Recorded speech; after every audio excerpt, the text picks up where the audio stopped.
আমরা 23টা সাংবাদিক সংগঠনকে চিঠি দিয়েছি যে আপনারা একজন করে প্রতিনিধি পাঠান।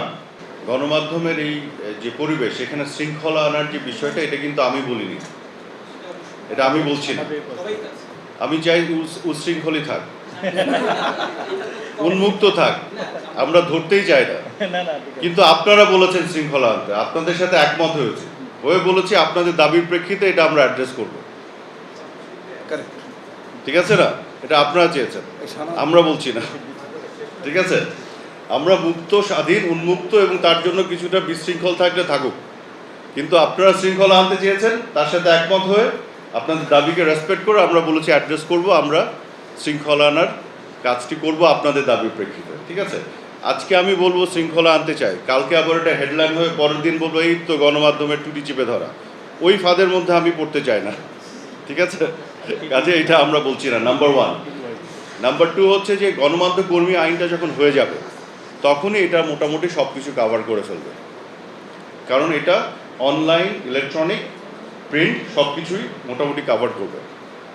আর একটা বিষয় হচ্ছে এটা করতে যেও দেখেন অনেকগুলি কমপ্লেক্সিটি চলে আসে। এটা করতে যে গণমাধ্যম কর্মী আইন একটা পক্ষ বলা শুরু করলো যে এটা করলে ক্ষতি হয়ে যাবে আরও। আচ্ছা, কেন ক্ষতি হবে তার বক্তব্য শুনি, তারটা শুনলাম। তখন বললো যে না, শ্রম আইনের অধীনে যে সুরক্ষাগুলি আছে গণমাধ্যম কর্মীদের, সেই সুরক্ষাগুলি তখন ওভার রিডেন হয়ে যাবে, তখন দেখা যাবে এগুলো পাবে না। তো নতুন একটা সমস্যা দাঁড়া গেল। তো এখন দেখা গেল আচ্ছা ঠিক আছে, তাহলে গণমাধ্যম কর্মী আইন তো তাও করতে হবে, কারণ শ্রম আইনের অধীনে সকল বিষয়টা অ্যাড্রেস করা নাই। তাহলে এখন কি করতে হবে, এমনভাবে ব্যালেন্স করে করতে হবে যে শ্রম আইনের অধীনে যত সুরক্ষা আছে সেগুলোকে রেখে বাকি জিনিসগুলো অ্যাড করে তারপরে করতে হবে। তো এটা একটা কন্টিনিউয়াস প্রসেস, মানে হুট করে আজকে চিন্তা করে কালকে করা মুশকিল, সকল স্টেক হোল্ডারদের কথা শুনতে হয়, তো শুনতে গিয়ে আবার একটু সময় লাগে। তো আমি বিশ্বাস করি গণমাধ্যম কর্মী আইন হলে পুরোপুরি জিনিসগুলো আপনার একটা ইয়েতে চলে আসবে, স্ট্রিমলাইন হয়ে যাবে। পাস হবে কবে, এটা হলো প্রশ্ন। আচ্ছা দেখেন, আমি তো পারলে কালকেই পাস করতে চাই, কিন্তু আপনার তথ্যের জন্যই বলি এইটা কালকে যদি আমি করি তাহলে কেউ পছন্দ করবে না, কেন সবার মতামত নিতে হবে। এখন আমরা 23টা সাংবাদিক সংগঠনকে চিঠি দিয়েছি যে আপনারা একজন করে প্রতিনিধি পাঠান। আসলে বলেছি বিকল্প একজন, মানে দুজন পাঠান, যে একজনকে আপনারা ডেজিগনেট করছেন তিনি যদি ওই দিন অনুপস্থিত থাকেন তো সেকেন্ড পার্সনও যাতে আসে তার নামও দেন।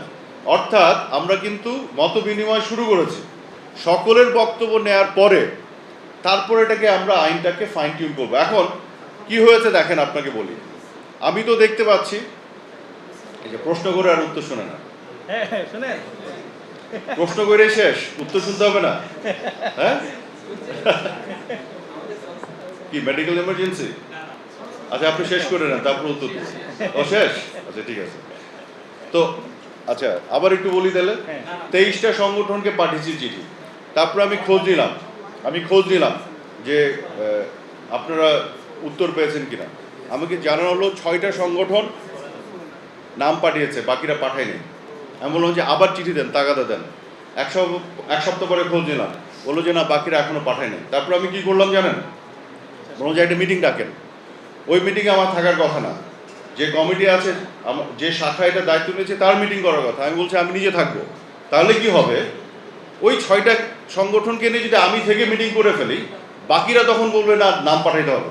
এই তাগাদাটা দেওয়ার জন্য আমি মিটিং করছি। অর্থাৎ আপনাদের সাংবাদিক সংগঠনে যাদের আসলে আরও আগে আসার কথা তাদের চেয়ে আমার কিন্তু ইন্টারেস্ট বেশি, সত্যি কথা, যে কারণে আমি এই কাজটা করেছি।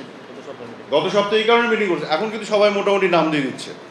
এই ঝাঁকিটা দেওয়ার জন্য মিটিংটা আমি করেছি। কাজেই আপনাকে এতটুকু বলি, যত তাড়াতাড়ি এটা করে ফেলতে পারবো আমি নিজেও শান্তি পাবো যে হ্যাঁ এটা হলো।